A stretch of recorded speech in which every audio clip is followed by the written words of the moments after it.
Oh, I don't plan to score goals. So now I'm gonna be, you know, getting back to him now. So, Mr. Laukara, are you ready for us?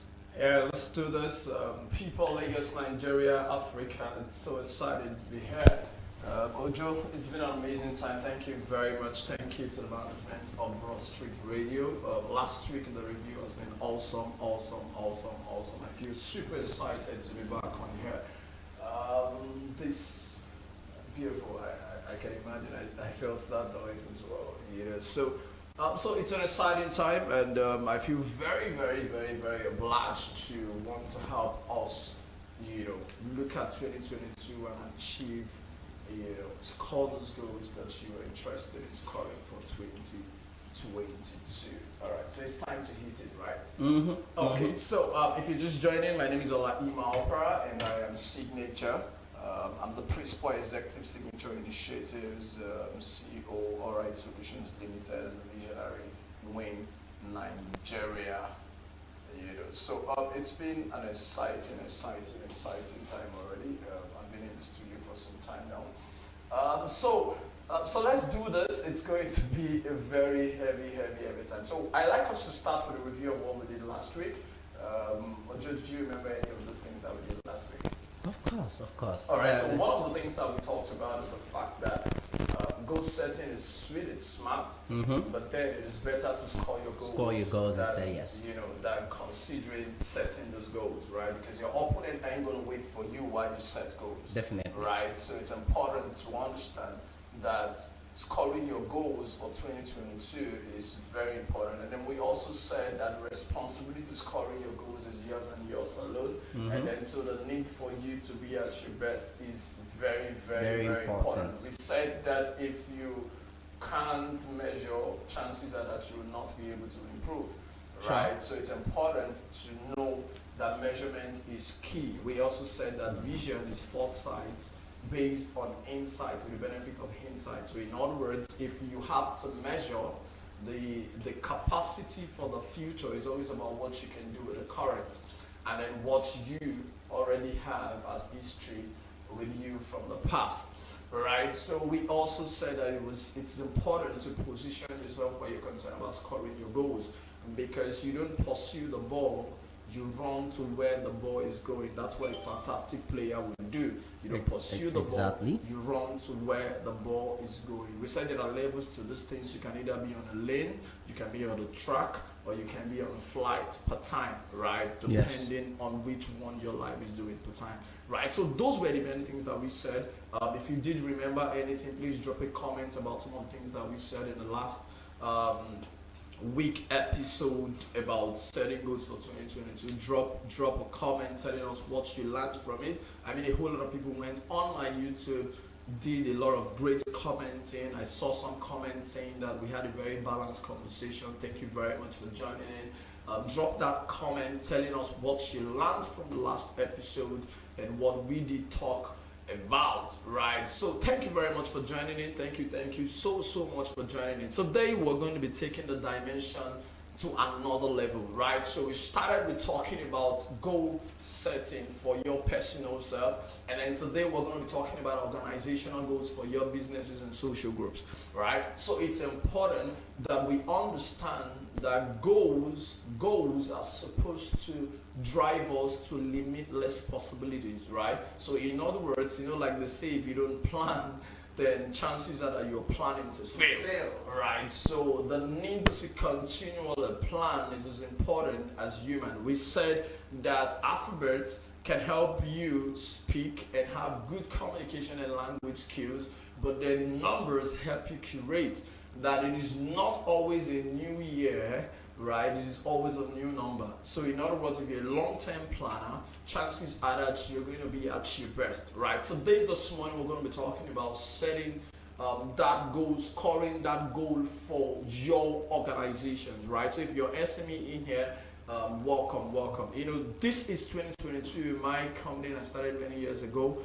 It's already 22. It's already 12 years in this year, and it's a great delight. By September this year, we're going to be celebrating 22 years. So in other words, it means that I have enough experience to a large extent to be able to talk to you about your organization, especially if you are building something from the scratch, especially if you're building something small with intention and interest to grow global, right? So I started my entrepreneurship journey when I was 14, and then at 16, 17, a few things failed.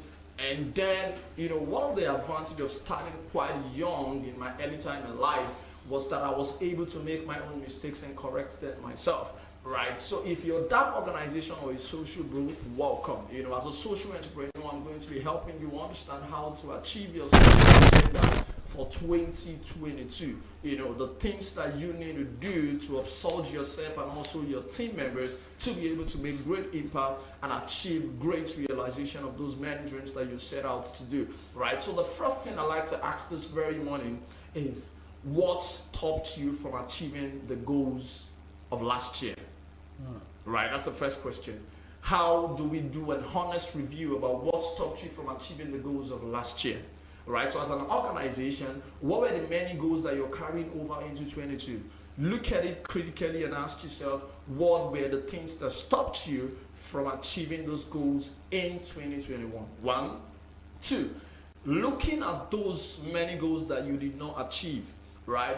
How would you say it made you feel? Not achieving those goals or scoring those goals, how would you say it makes you feel? Right? One of the greater things to do as an entrepreneur is that the greatest of guys that you see around the world, they are not genius. Albert Einstein isn't a genius, right? All of these great guys aren't genius. In fact, in other words, it means that geniusity, to say someone is a genius, is just somebody who is incredibly optimistic about solving solutions that they believe in. In other words, you are only a genius as much as you can repeatedly trust in your conviction, right? And then the power to continue to steer yourself to try again and again and again until it works, right? So at that point, that's where people start to say you are an acclaimed genius, this and that and this. Now, but the reality about it is that it takes one to stay on the thing to be able to figure out the best way to go about that thing, right? So the question, honestly, is what stopped you from achieving your goal last year, right? With or without the many things that made you achieve the goal last year, what are the things that can change your view about your goal for this year? So if those things that made you achieve the goal last year, if they were not meant to be there this year, how would achieving your goal this year be like, right? So if you're honestly giving answers to these questions, let's get into the conversation of this morning. All right, so organizational goals. Now, I understand that you can be on the startup stage, you can be on the growing stage, and then you can be on the professional stage. Let's start with talking about the different stages your organization is supposed to go through, right? Every organization has what you call the bet, and then it has what you call the growth, and then it has what you call the decline. So if you plot it on the graph, you're going to see your bet stage, which is from the origin, right? Is expected to grow, and then when it grows to a certain point, it's expected to grow into maturity. So there is growth and then there is maturity. So you have the birth stage, you have the growth, you have the maturity, right? And then maturity, expectedly, like they say, every living thing that grows must, come to a point where it dies. Every human being that is birthed on earth will eventually someday die, right? So like products, like organizations, like human beings, great ideas, great vision, great organization are expected to get to their point of decline. We don't call it the death stage, but we call it the decline stage, all right? So in other words, it means that you have the place of birth, and then you have the growth, and you have maturity, and then you have the place of decline, right? Every organization will come to that point where there's a decline, right?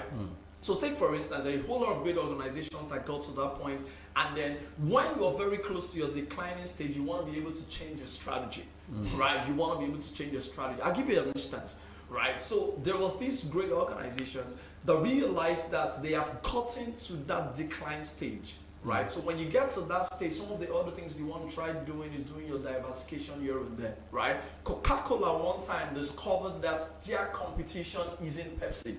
Right, Coca-Cola at the time discovered that their competition isn't Pepsi. Some of the time, the biggest mistake to do is to think that your actual competitors are the only competitors that you have. Listen, the truth about it is that you must fear potential competitors. Now, those who know me will tell you that I fear the coming generation. I mean, I fear the coming generation. The same way my father, my mom should be able to fear this generation, because what we have done with our thinking, what we have done with our intelligence and technology, that's other generation, of course, did missed it up, right? I am always afraid of potentials. I am always afraid of the coming generation, because whatever thing you think your generation did well, this coming generation is coming better to prove you and do better, right? So that's it. Now, a lot of businesses think that their actual competition is the same person who is playing in the same field and the same industry with them. Sometimes it is not like that, right? So Coca-Cola discovered, it's easy for you to think that the competitor for Coca-Cola should always be Pepsi. Yes, it is the actual competitor, but there is another competitor called the potential competitor, right? So over time, Coca-Cola discovered that we can't continue to pursue Pepsi. We cannot continue to pursue Pepsi. Now, there's one thing fighting against you not getting Coca-Cola every time you eat that amala, right? Over time, they realized that the competition is in Pepsi, but the competition was water. Right? So who would have ever thought that the real competition, or the competition that is unseen, the competition that is not seen as the actual competitor, but then the potential competitor was water. Now, Coca-Cola saw that, and that's why they were able to do great innovation and diversification, and then they bought over the company called Eva, which is also the Eva water that that is also bottled by Nigeria Bottling Company here in Nigeria. Now, so every time you eat that amala, if you're not going to take Coca-Cola, most likely many people don't go back to Pepsi. They want to take water. Right? They want to take water. So water was a competition. So they created the water brand so that they can keep making the money within your system. Now, another kind of thing that you need to understand about that competition thing, I'm not deviating, I'm trying to make some major preamble on this particular teaching. Now, another thing you need to look at is many years ago, Sony was accredited as a company that is into electronics. Right? As an electronics company, it's expected that they make your television, they make your radio sets, they make all of these things, right? Now, one time, we told organizations like Fuji, who remember Fuji Films, those days when they do pictures from the dark room, Fuji, the Kodak, these were organizations that were into producing films, right? These organizations were producing films, but they didn't see that Sony, which is just an electronic company, is going to be a potential competitor. Right? They didn't see that it's going to be a potential competitor. It's easy for you to look at it and say, we don't play in the same game, we don't play in the same industry, but the reality about it is that these guys are your potential competitor. It only took one particular season, and then what happened? We had the digital cameras, and the digital cameras faded everything you can think of as films. Right? Every one of you have your pictures on your phone these days. I mean, we have rendered our kpakpakpa photographers. If you're not in Nigeria, kpakpakpa means the kind of photographers you find in weddings and parties who just want to hastily take pictures of you and make money, right? So Sony curated these things. Many other organizations today have created digital cameras that has made our pictures and all of these things become digital. Now, in other words, I am trying to tell you what organizations do to change your strategies and goals the moment they get to the point of decline, right? Because at the point of decline, one of the things you want to be able to do is that you want to be able to create bridges. And one of the ways to creating bridges is that you must take advantage of the coming generation, which is the reason why you must take potential competitors very seriously, right? Many years ago when I was starting out with Signature Product School, where we do personal development and advanced classes. Now, in my school, students get to pay about 35,000 naira, 40,000 naira, quite premium, for some other courses that we do. Now, a lot of people will tell me, go market to those churches, go tell them to do this. Now, it's easy to think of it that I am into business as a social entrepreneur, and it's easy to look at it and say that these churches and my competitors, right? Because I am not in the spiritual place, right? In other words, I am not in the spiritual industry. But listen to this. Now, you discover that these churches start to take this kind of courses that we do. The courses I teach in my school, they replicated them, and then they started to teach it in their course. Guess what they did? They even crashed the prices. Right? They even teach these courses for free. For many of you who do website designing, the local government around your area is the one reducing and crashing the price unnecessarily, and then making your time look stupid. That's the reason why computer classes and computer schools are no longer selling, right? Because you took your eyes away from potential competitors and you were pursuing the actual competitors, right? So fear the coming generation, right? So I guess that made a lot of sense. Now, understanding these levels or stages of organizations puts you to understanding another level, right? So there's another level to different stages that your organization has got to go through. The first one is what you call your venture stage. Your venture stage is just trying time, right? So it's a time where you're doing your ideating, right? So you're testing ideas, you're experimenting into the market, you're pushing your market offering, and then you're concerned about knowing what the people think about this offering. Are people interested to buy? Are people following? And all of this. Is this thing going to sell? That is what you call your testing stage. In other words, you can look at it and say it's your venture stage. So you're venturing, right? So you are. All right. Okay. So. Okay. Wow. You see, I told you earlier that the moment it starts, it's gonna be fire for fire. I'm sure that you can see that and you can feel that already. So, but before I let you to continue, because I can see that you have so much to tell us today. So, please let me just quickly recognize the people that are watching us from on Facebook, and I can see there are a lot of questions over there, and we have comments as well. So let me just quickly reach out to them so that they can see that yes, we are actually with them on this one. So thank you so much. I can see Abike Olubisi saying nice to be here again. Then she also said good morning. Yeah, good morning to you too, Abike. Thank you so much for joining us. And of course, she also said goals are supposed to drive us to limitless possibilities. Thank you so much for that. Wow, I'm so happy that you're actually following. Okay, then we have Kayode Joshua. He's saying a great job at Signature. Always delightful listening to you. Oh, my heart is melting already. And then we have Badamosi Taye, and she's saying that I didn't miss so much. No, you didn't. Just keep watching. Okay, then we have Abike Olubisi again, recognizing your competitor. Yeah, I love the fact that you're actually following the points. I'm taking them down myself already. So that's all we've got at the moment. So when more comment comes up, we'll let you know. So all right, so I also back have to you. Stonis Baba, thank you very much. That's from Delta State. Juliet Emirua, thank you very much. Teresa Eden, all the entire Signature clan, I see you guys. Thank you for all the great support. So let's continue, right? Coming. So I talked about the venture stage. Now, immediately after the venture stage, every organization is supposed to go from the venture stage and then you get into the growing stage, right? Okay. Now, your growing stage is supposed to be your expansion stage, right? So your expansion stage talks about the fact that you need to either forward integrate or you backward integrate, right? So you have moved from the place of testing or the place of venturing, and then you are at that point where you are doing what you call your expansion stage, which is about integrating forward or either integrating backward, right? And then it goes from there to where you call your professional stage. Now, guess what?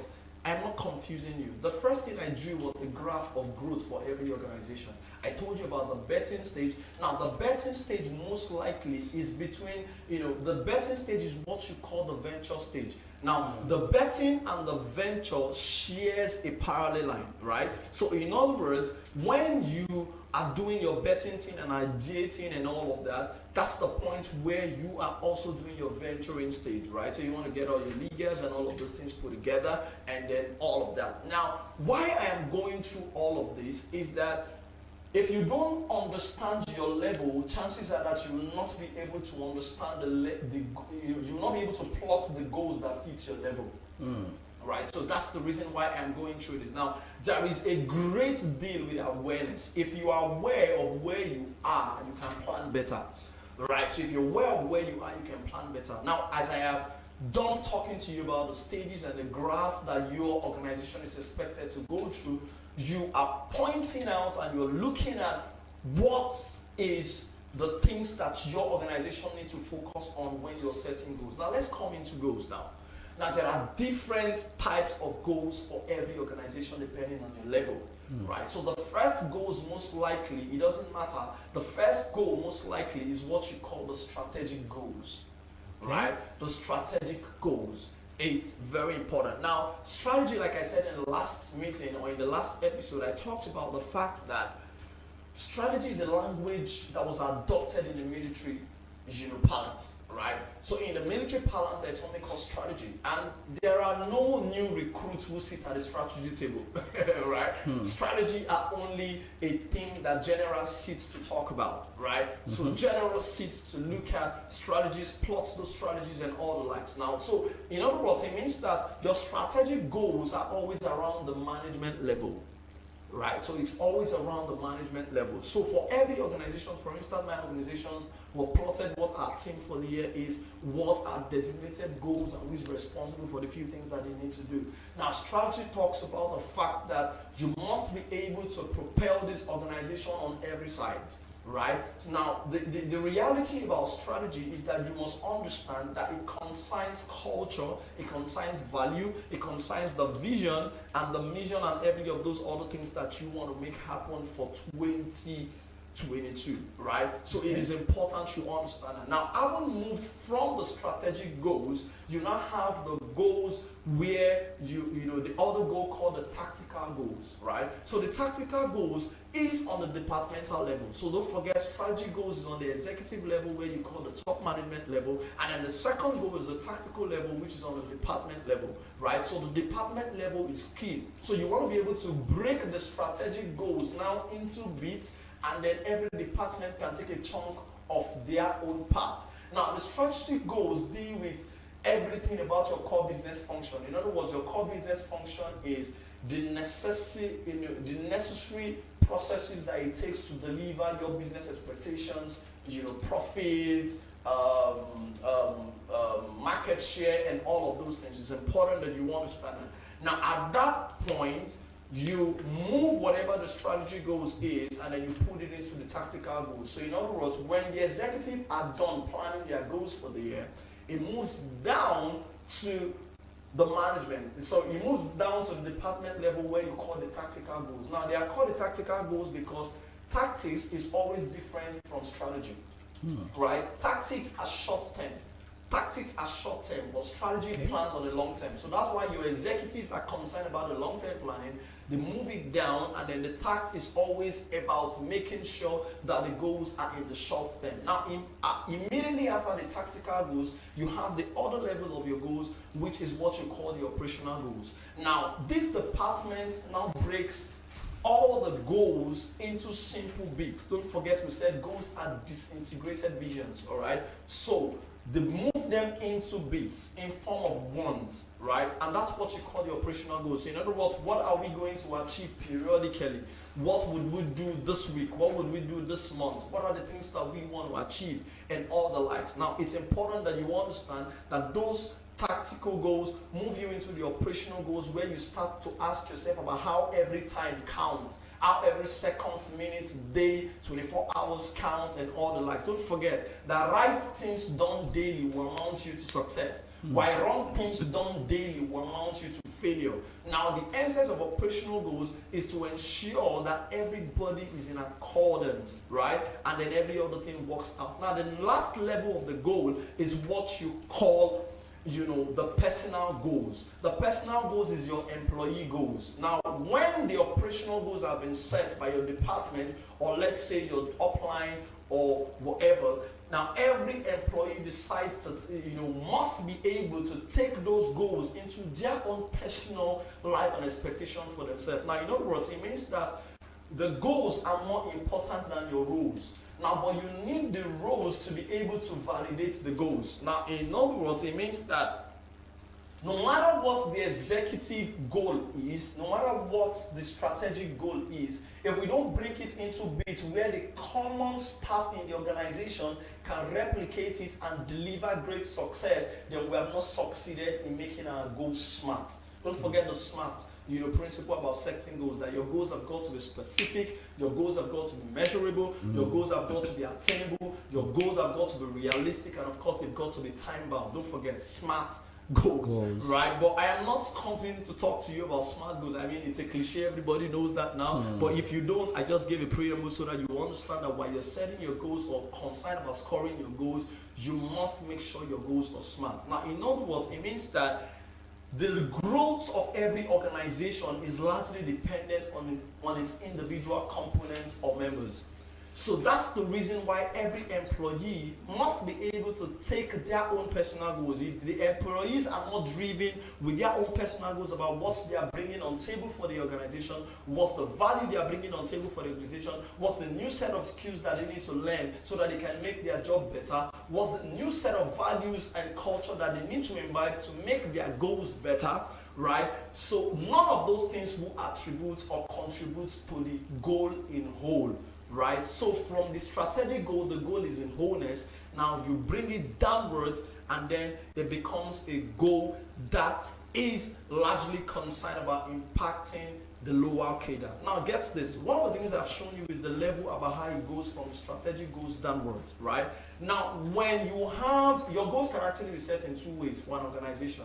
One is that it can be upward down, right? Another one is that it can be down up. Right? So the up-down is where you do management by objectives. In other words, the executives have designed the goal and every other lower cadre or lower rank in the organization takes up the executive goals and be able to put them into work on how it fits them. The other level is bottom up. In other words, like my organization, what we do is that we do bottom up. It depends on the level and the stage that you are.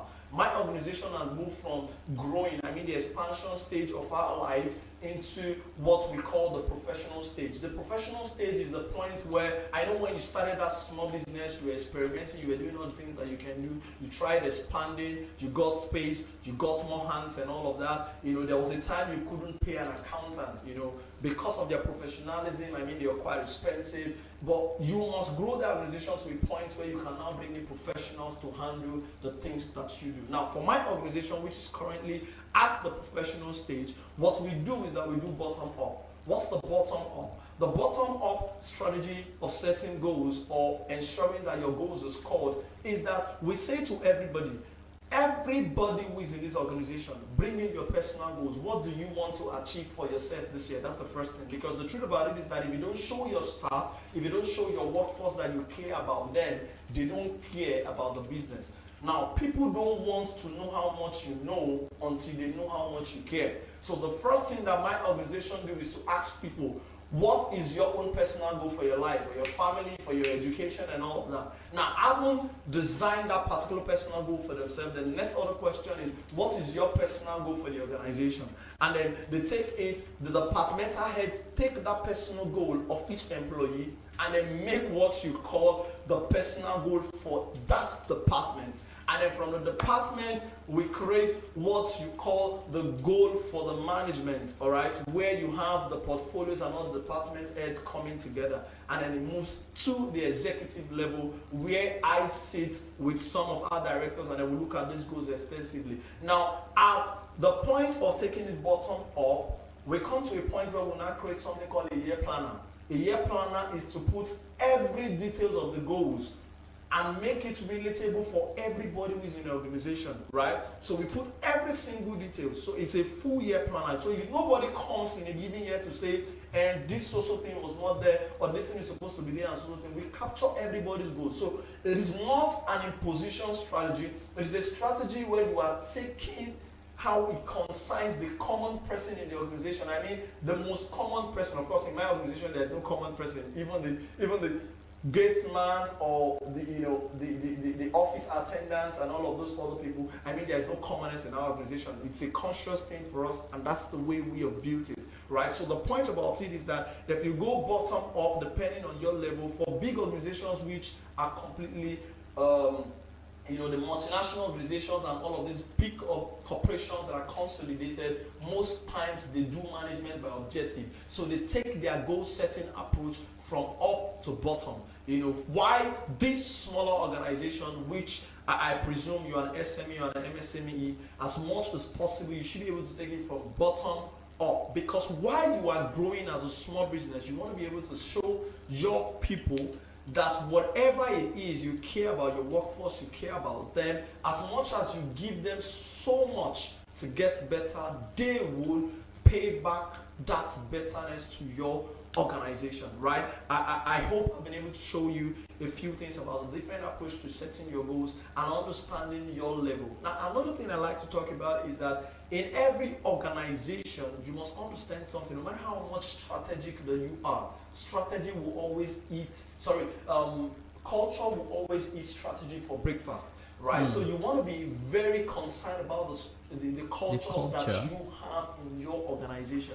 Very important. You want to be very, very, very concerned about the cultures that you have in your organization. One of the things that structuring do for you in business is to make your structure become very simple. I mean, if things end simple, nobody wants to get into anything that is complex. For instance, when you tell a staff and do whatever you can, you have made a statement of motivation, but you have not necessarily set a goal for that staff.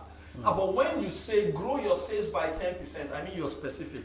Right? So in other words, specific goals help you easily measure output, right? So it's important that you make that happen, right? So as much as possible, you must be able to institutionalize your culture, because we have discovered that culture are the silent things that are spoken in organization and inspire people beyond what you can ever imagine. I mean, so cultures are always very, very strong. No matter what your strategy is, no matter what your goal setting plan is, you want to be able to do it alongside with your relatable cultures in that organization, right? Don't forget that you want to be able to do it with your relevant or relatable cultures in that organization. And for us, what structure is about is that every time you think of structure, you're thinking of 3 R's. The first one is that there must be responsibilities, and then there must be roles, and the last one is that there must be reporting, right? So it's not about setting goals. It's about making sure that you break that goals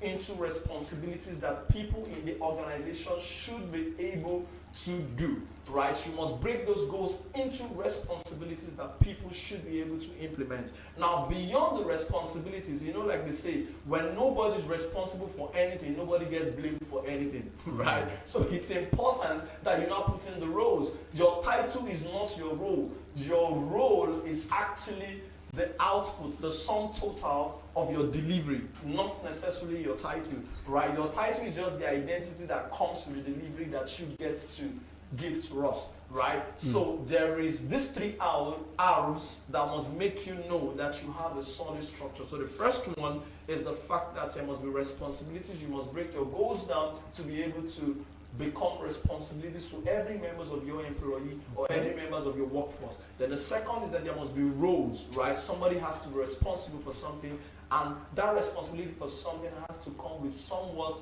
title, space, position, right? And then the last one is that there must be reporting, right? If you don't report how far we have come in implementing these goals, chances are that nobody knows how far we are doing and how far or how less we are doing, right? Don't forget, whatever you do not measure, you cannot improve. All right, so I hope these few nudges can help you set great goals and also be able to help you score your goals as an organization for 2022. Wow. Man, I must say this, that 360 Hub is practically turning into a lecture class. I mean, I love the fact that, every time we bring it here, you give us information that we can actually, turn into culture, turn into style that can help us, do better in our businesses and all. And I really appreciate you. So before I go further, let's quickly take this question from Olabisi. She said, what are the steps to be taken at the process of discovering the level of an organization? Okay, so the steps to take are the process of discovering an organization, the level you are. I think that was when you were talking about knowing the level your organization is to determine the type of goals to set at the right time. Beautiful. So before we talk about the steps, the first thing to look at is you need to understand the sourceful meaning of who you are and the organization. Now, most of the times when an organization is set to start, I mean, the person, the entrepreneur, is always the organization. I mean, the entire dreams, the vision, and everything, you own it, right? So, departments and every other thing that you need to create, you own it. So, it is the point of you looking for your sourceful meaning. I call it the 3X. The first X is source. Now, your sourceful meaning means you want to be able to ideate. What are we called to do? What is the difference we're bringing into the market? What market niche are we taking advantage of? What industry are we playing at? What is the business model and all of that? And then you move from your source into your structure, and then structure leads you into systems. So these are the 3X that are very important. So the steps to discovering when you're setting up an organization is to deeply ask yourself as the entrepreneur, what problem are you coming to solve? Right? What problem are you coming to solve? Do not forget that problems are opportunities in the making. Problems are solutions in the making. Now, people do not buy product, they buy solution, right? People don't buy product, they buy solution. So your organization, your person, whatever business that you're deciding to set, organization that you're deciding to create, other social groups or whatever, you must be very clear about the problems that you are coming to solve. Now, it's not enough about knowing the problem you want to solve. It's also important to now put those problems into a context of systems and structures and knowing how you can deliver the solution that you have created for that particular problem. Simply put, at that point where you start to see that something is wrong about a thing, is your best point to start setting up that organization, right? Because every time you hate something, it is a proof that you can solve that thing, right? So it's important. So it is your sourceful meaning that gives you room to ideate, right? Look at what the problems is, what the problems are, look at the niche from where you're going to be operating from, and then the industry that you need to take advantage of. Okay, we're still at this question level. If you have any question you would like to ask him, this is the right time to send in the questions. So let me quickly move on to the next question I have on my tab right here. Earlier you're talking about recognizing your competitors. You know, most times you said most time who you think your competitors are actually not who they are. So which means the word potential is very, very key, and it must be underlined. Well. So you said you need to know who your potential competitors are. So now my question is, after recognizing who your potential competitors are, so what are the most important steps to take? Okay, so so the whole idea about mentioning the potential competitor is the reason why you're in business. Yes. Is not to be narrow-minded. The reason why you have the strategic management force. Okay. Or why you're in business is not to be narrow-minded. So it's supposed to be an holistic thing. Okay. Right? It's supposed to be completely holistic. Right? So in other words, it means that you are in business because you need to create wholeness. Okay. Right? Now, at that point, you are putting every details that matters. Now, if you ask great organizations that failed how they failed, they'll tell you that there were tiny details that they never thought mattered. So while they were busy pursuing a market leader that is so big in the market, there was this tiny thing they did not take advantage or take note of. Right? And those tiny things is what potential looks like to everybody. Right? You just commonize them and throw them away. Those tiny things, right? So when you are doing your planning, you must be able to put in who the market leader is, right? Who are your contenders, right? Who are your actual competitors, and then who are your potential competitors. I have said that when somebody is showing potential, like they say, men will rise and fall. But great men who continues to live are those who take advantage of potentials to cross the bridges. Okay. Right? So when you discover your potential competitor, what should you do? What you should do is know that there's something the potential competitor is taking advantage of. Okay. And what that competitor is taking advantage of is possibly the advantage in the market. Okay. It may be new innovation, it may be a new set of principles, right? It may be a new set of intelligence. For instance, there is fiber active, as a new technology. So many years ago, many of our telecom organizations used to buy from a particular provider. Okay. Right? Now, some organizations now, have now decided to develop their own fiber active. Now, you know what it means is you were originally a telecom organization. Yes. Right? Now, when you now decide to invest into the fiber active, what you are doing is you are taking advantage of a new technology that a potential competitor has seen. And you know what? When you see this thing earlier, because you're already bigger by money, by size, by market share, by market share, the resources, chances are that you're going to better play in the new technology better than the potential competitor. So that's why organizations spend so much money on research, R&D, research and development. So you know what R&D, right? So you want to take advantage of what your secondary and primary data is. You want to do great research, create great products using the new technologies in the market. You don't want to wait, for these things to happen to you. You lead because you're taking advantage of the new technology, new intelligence, new research, new principles that are available in your industry and your market, new policies to be able to make that innovation and grow your business.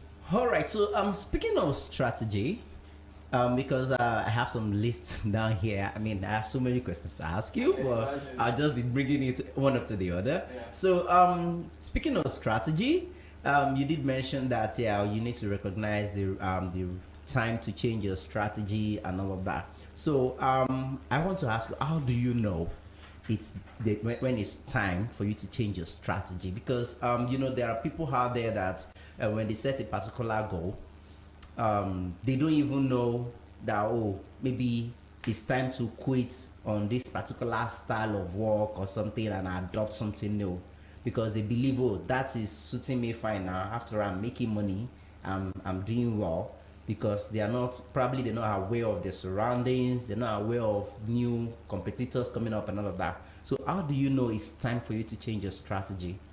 So one of the things I tell people is the difference between the small organization and the big organization is that they take advantage of knowledge that the small organizations do not have. Okay. And because they have money, they get the quality people, get quality knowledge before it comes down to the small organization.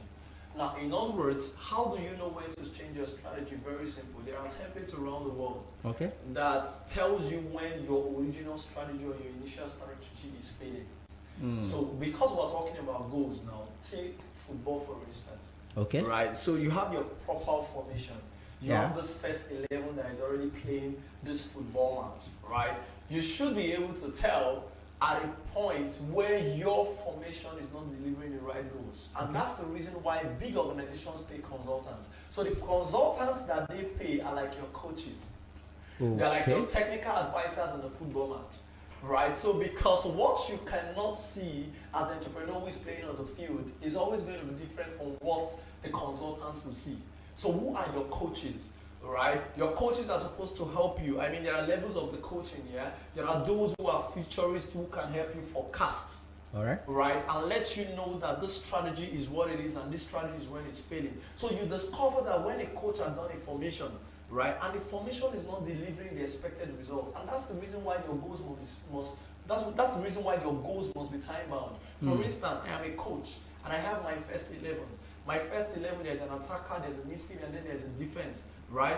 Now, I have drawn a formation, but it is not just enough to draw a formation. Sure. It is important to now understand that I want my formations to be able to score goals, because the people who score are those who win. Now, it is different when you are playing a novelty match. A novelty match always needs a winner. So that's why at the end of the day, we just want to find a winner and then we'll play penalties. Definitely. But when you're playing a tournament, there is that point at the group stage where you now do what you call compound accumulation, aggregation, compound aggregation. So sometimes you will draw, it wouldn't matter, right? As far as you're still leading the team or leading the group rather. Now, but when it gets to the final laps where you're looking for a winner, so you come to the quarterfinal, no matter what happens, we want a winner, right? So scoring goals gives you a better chance to winning in a given year, and gives you a better chance to winning, anytime and any day. Does it make sense to you? Now, at that point, if I am using timing to check my goals, I should be able to plot that XYZ moves should be able to give me XYZ goal between this time. When I don't get that result, I also have another system that is helping me measure. Okay. Right? And once I have been able to measure, I would be able, I would be able to tell that this is the reason why we're not scoring. Okay. Maybe my 9 is overlapping. Maybe so thing. Maybe I need to make a change and all of the likes. Now, for organizations, it's like a football match. If you do not measure, you'll not be able to know what's missing. And you'll not be able to know where you can do the real change to, to change your results. Okay. For small organizations, one of the first things I like to talk to people about is that do not wait. Take all the advantage you can take in the market. Okay. Now, but you may not be able to call yourself an expert in one. Okay. Right? But so an expert in everything, but you should be able to call yourself an expert in something. So in other words, this principle I call is the principle of breadth and depth. It helps you know when to change strategy. So breadth and depth talks about the fact that you must know a little about everything, but so much about something. So something is happening in a particular industry. I don't say it does not concern me. Right? I don't say it does not concern me. I put my intelligence there. That is the power of learning something. A little about everything, but so much about something. So I have my intelligence. So you have a base. Yes, I have my intelligence. I have my ears about that particular industry. Right? I have my intelligence. I have all of those things about that particular industry. So when I see a change in that industry, I know. When I see a new policy, I know. Because sometimes it may affect the industry you play big. Big, yeah. Take for instance, and you just get elbowed out. That's how it is. So as much as possible, and there's something called cross innovation, right?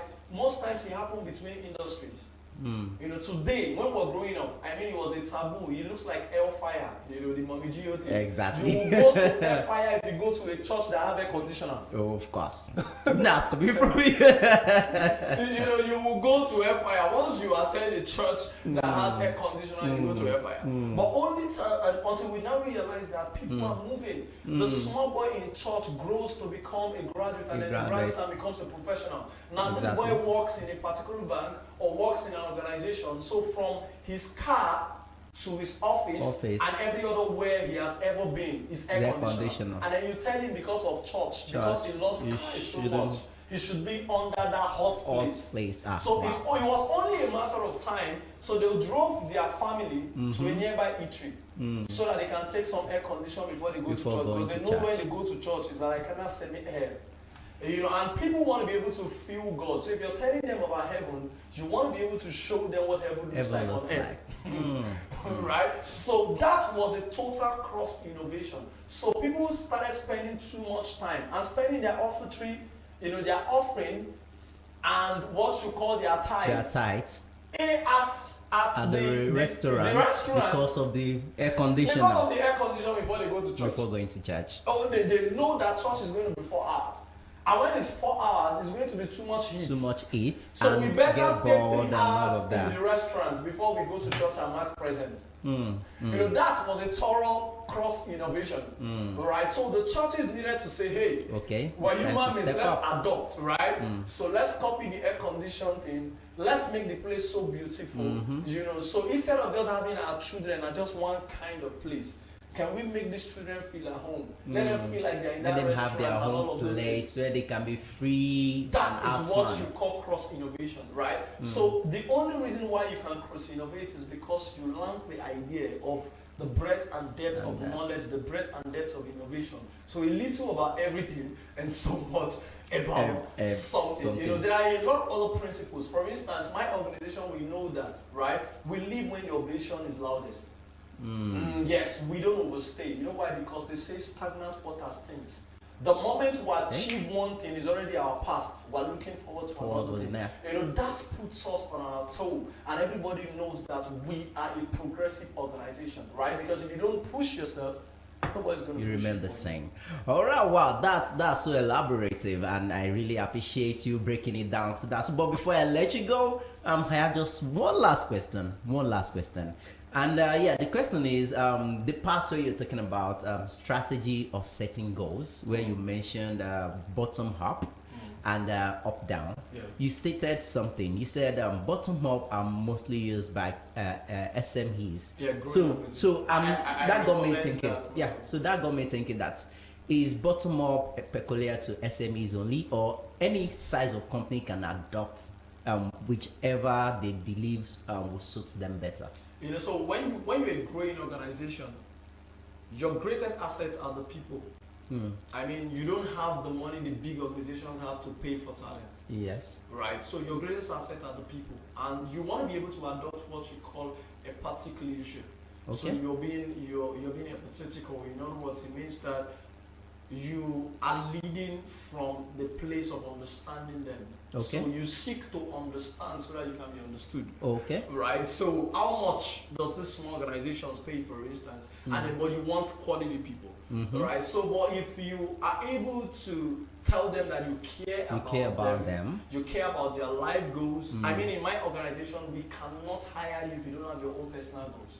Wow. Yes, I mean, we can. There's a new innovation in my organization now where we need to pay people per hour, so that they can be the best of themselves, right? So, yes, there are times in my organization, irrespective of the salary that you earn in my organization. I mean, the Signature Initiative and our other companies, All Right, Win Nigeria, and all of those other ones. Win for Africa, and all of those other platforms that we have. If you don't have your personal goals, your personal vision for your life, you will not be able to run an organization, because we have learned that when people are not driven by their own personal vision, then they cannot be driven by our own. So if they don't have their own vision, how can they work on our own vision? Wow. Right? So you want to be able to encourage them. I mean, there is a time in my organization I'll start disturbing you. What are you doing for yourself? What's your 20 years like? What's your 10 years like? Because the strategy of keeping people down, on a parasitic relationship no longer sells. It no longer sells. So I always recommend the bottom up. That way you are telling the people that you care about them, and people don't want to know how much you know. They don't want to know how much you have until they know how much you care. And once you're able to show them care, for them, they are willing to go extra mile. They are willing to go extra mile. But these big organizations, they have their standards, right? They set the standards. If you're not going to meet it, you go away. Money is an enticing factor. A lot of other freebies and incentives are there, but these small organizations don't have all of it. I mean, there are too much allowances for the big organizations and all of these other things, right? So if you're not delivering on the goals, so there's enough things to motivate you to want to achieve. So you're kicked out and all of that. So it is more like an imposition where the strategic plan is always from up, bottom. Right. Okay. For small organizations, I'm always concerned and recommending that you plan your goals from how much your people can see. That's not to say that you cannot see, right? So you plan your goals from that point. So, like for me in my organization, some of the times when we discover that we have told everybody to write their personal goals and what their departments are going to do. You now realize that sometimes a lot of these people are outside the dream and context of the organization. So it gives you a better feedback to know that this particular person is not going to stay between this time to so time. This person is not aligning with your overall vision. Right? So you just know, you get the feedback at that point. Yeah. So you now choose, is either you're correcting or you're firing the person. Right. So if I have to correct, I call that particular department and call that particular person and say you are not following. This is the grand vision. So you are supposed to be plotting your goal to follow up with a grand vision. So if you are not seeing it, it's either the vision has not been well communicated to you, or you have decided not to see it. So it's either you're not for us or you're against us. So at that point, so it's something we can give you time so that you can grow up. Because you must continue to build your people to the capacity of vision that you carry. So if we're not giving you time, we know. If we're giving time, we know. If it's something you need an extra training for, we'll put that in place and all of that. So I always recommend the bottom-up strategy for everybody who runs a small business. Wow, thank you so much for using one stone to kill two birds. Because I was gonna take you to the role aspect. Okay. That how do you know who to give which roles, or how do you allocate roles and jobs to people. But anyway, thank you. We already answered that. So let's just go straight to comments now. And I got comments coming in. Wow, a lot of comments right here. Coming in from a lot of people. I think I've read some already. So let's start with Precious. Precious Okereke, thank you so much for watching. And he's saying, okay, specific goals help you measure outputs. Wow, thank you for outlining that. And he did also outline the responsibility. That's talking about the Precious culture. Head of programs. Yes, speaking That's of signature. culture. Oh wow, okay. So there is I help us to outline the culture, the types of cultures and all, which is a responsibility roles and reports. Then add Abike Olubisi add another comment, and he says if the set out goals are discovered unprofitable later in future, Okay, so is it Kayode has a advisable and question. all? Okay, so let's go to Kayode Joshua. And how could system be instituted while creating culture in an organization? That's a good question. Okay, so like I said, I call it the 3X. There is a source, there's structure, and then there's system. I said three things makes up your structure. There's responsibility, there's role, and then there's reporting. Right? Okay. But your systems are disintegrated core functions. Now, for instance, the goal or the output is to have a clean mouth and fresh breath in the morning. Okay. So what are the processes to get in there? The first thing is that you need to wake up. First process. Second process is you need to reach out for your brush. Definitely. Third, you need to reach out for your toothpaste. Sure. Fourth, you need to get water. Sure. Fifth, you need to put them on, put the paste on your toothbrush. Right? I don't know if there's any other way anybody achieved this, but It's always a one-way road. you get it. So put the paste on your toothbrush.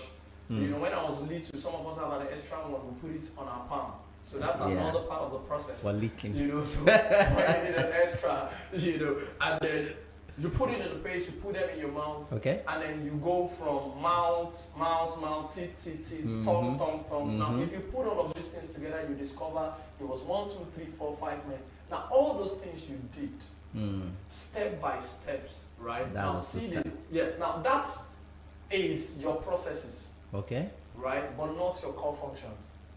Now, so at that point where you woke up and then you went straight to reach out to your brush, and then you picked up your brush, you picked up the paste, right?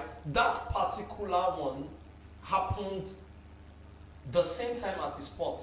Sure. So let's title that one reaching out for the substance. Okay. 3 substances. The toothbrush, the paste, the water. and the water. So reaching out for substance. For the substance, That is what you call core business function. Okay. So so when you find an organization and you have something called administration. So reaching out for toothbrush, you can call it administration. Okay. Don't forget inside your administration you have reception, you have all of those other things. Now, those things you have inside administration is now what you call brush, this and that, walk to where it is. This I don't know if you're following. Yeah, I'm getting. Right? So your core business function are like faculties in the university.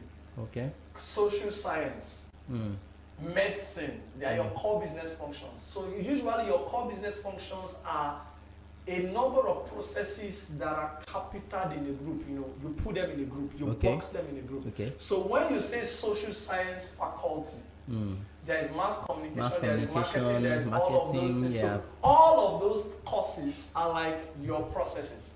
Okay. I don't know if you understand. So that is what you call system development for an organization. Now, if you have done a proper system development for your organization, while you are doing the system development process, you are taking advantage of the cultures that you have seen in the organization to create relevant systems and core functions for the business. Not how you want it, but how you have had successive cultures that worked. Okay. Right? Because every time you do it how you want it is a complete myopia.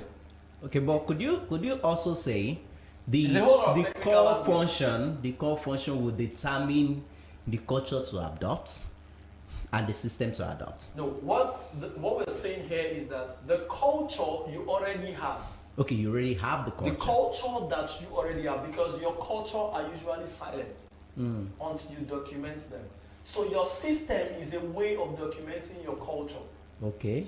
Does it make sense? Because cultures are always silent. They are always there, whether you like it or not. There's a way I put my head, there's a way I do my face, there's a way people greet in our organization. You know, these things may not be documented, but they're just there. Okay. Now, when you now move to documenting them, you are documenting them referencing the system. So you don't create systems without culture. Yes, without taking advantage of the cultures that are already inherent in your organization. Wow. All right. I hope Mr. Kayode, I hope I hope you're able to understand it, because that's a whole lot of technical things right there. Yeah. I hope you're able to understand it. Then let's quickly say hello to Mr. Mark Anele as well. Thank you so much for watching. He says we must pay attention to those tiny details.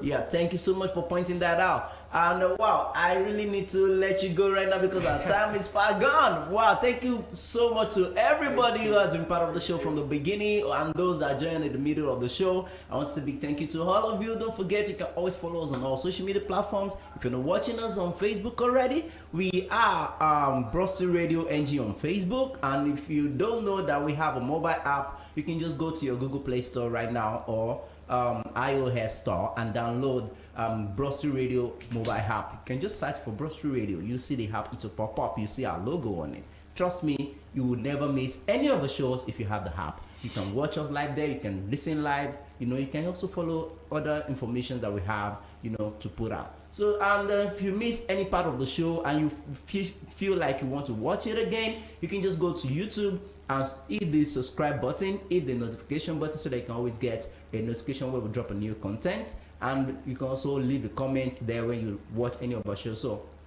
just search for Brosty Radio NG on YouTube and you can see all our content, and you can get to watch this particular episode again, and you can get to watch last week's episode. If you have not seen last week's episode, believe me, I'm not joking.